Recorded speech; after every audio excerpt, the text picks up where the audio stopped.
કોઈ પણ સમાજની દીકરી છે, આપણે એની વાત નથી કરતા। આ વિસ્તાર આપણો છે, આ જમીન આપણી છે, આ જંગલો આપણા છે, આ ધરતી આપણી છે, આ લોકો આપણા છે। એટલે કોઈ પણ સમાજની દીકરી હોય એ આપણી દીકરી પર એટલે કે આદિવાસીની દીકરી પર અત્યાચાર થયો એવું આપણે ગણવું પડશે। જરૂર એ વાત છે। મુદ્દો આજનો નથી કે આ રેપ થઈ ગયો, આ નવાઈની વાત નથી। ગુજરાત હોય કે ભારત દેશમાં દરેક જગ્યાએ શોષણ ચાલી રહ્યું, ક્યાંક શારીરિક શોષણ ચાલી રહ્યું, ક્યાંક આર્થિક શોષણ ચાલી રહ્યું, ક્યાંક માનસિક શોષણ ચાલી રહ્યું। રાજા મહારાજાઓ એમને રજવાડા આપી દીધા, આપણે તો આપણી જળ જંગલ જમીન આપી દીધી, આપણી સંપત્તિ આપી દીધી, આપણી જમીનો પર ડેમ બનાવી દીધા, લોકોને વિસ્થાપિત કર્યા, જંગલો આપી દીધા, જમીનો આપી દીધી। આપણને શું મળ્યું? આજે ગુજરાતના કોઈ પણ ખૂણે જાઓ, કોઈ રોડ હોય, કોઈ નદી હોય, કોઈ નાળા હોય, કોઈ બિલ્ડિંગ હોય, દરેક વસ્તુ આદિવાસીના ખૂન પસીનાથી બનાવેલી છે કે નહીં? ગુજરાતના કોઈ પણ ખૂણે જાઓ ત્યાં આદિવાસી મજૂર કામ કરતો હશે। આજે ભારત દેશમાં સૌથી વિકસિત કોઈ રાજ્ય હોય તો ગુજરાત છે, પણ ગુજરાતના 14 જિલ્લા આવીને જુઓ કેટલો વિકાસ થયેલો છે, કેટલો ન્યાય મળેલો છે।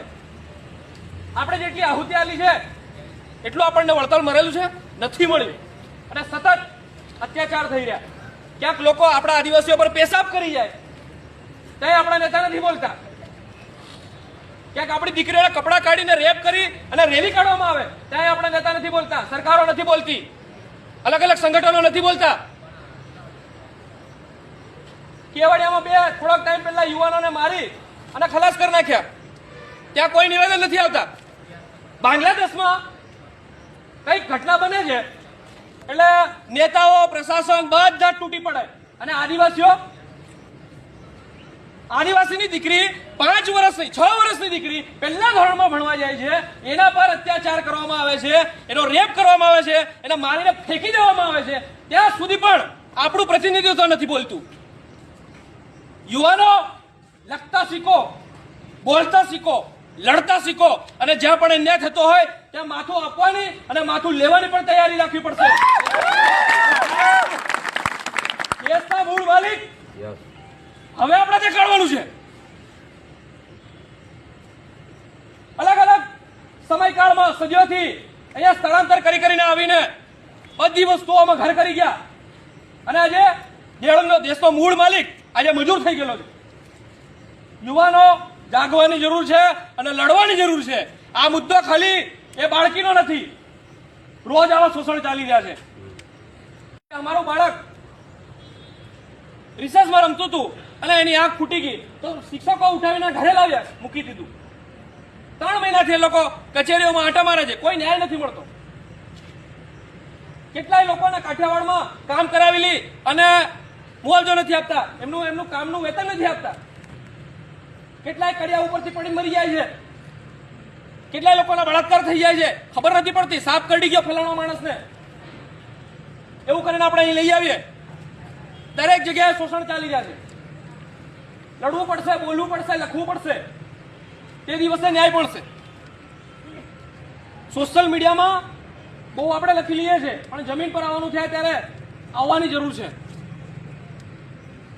અને સૌથી મહત્વની વાત, જ્યારે લોકશાહી ની વ્યવસ્થામાં દેશ ચાલતો હોય, આ કોઈ રાજાશાહી નથી, ત્યારે આપણે લોકશાહી સમજવી પડશે કે આપણે જેને વોટ આલ્યો એ ગામનો સરપંચ આપણો પ્રતિનિધિત્વ કરી રહ્યો છે, આપણા વતીએ બોલશે, આપણા વતીએ ન્યાય આપશે, આપણી વાતને વાચા આપશે।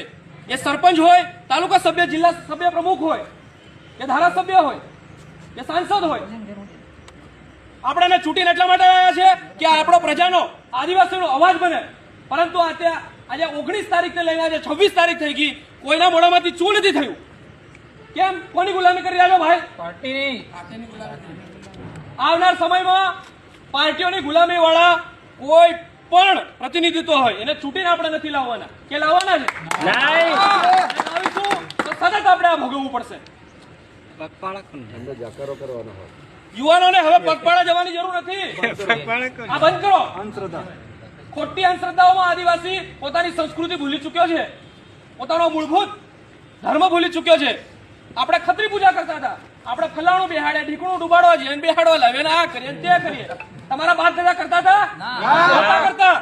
કામે તાવે મૂર્તિ બહાડવા વ્યાજ પર ઉતારીને લોકો ફલાણી બેહાડીએ, ઢીકણી બેહાડીએ. આમાંથી બહાર નીકળવું પડશે.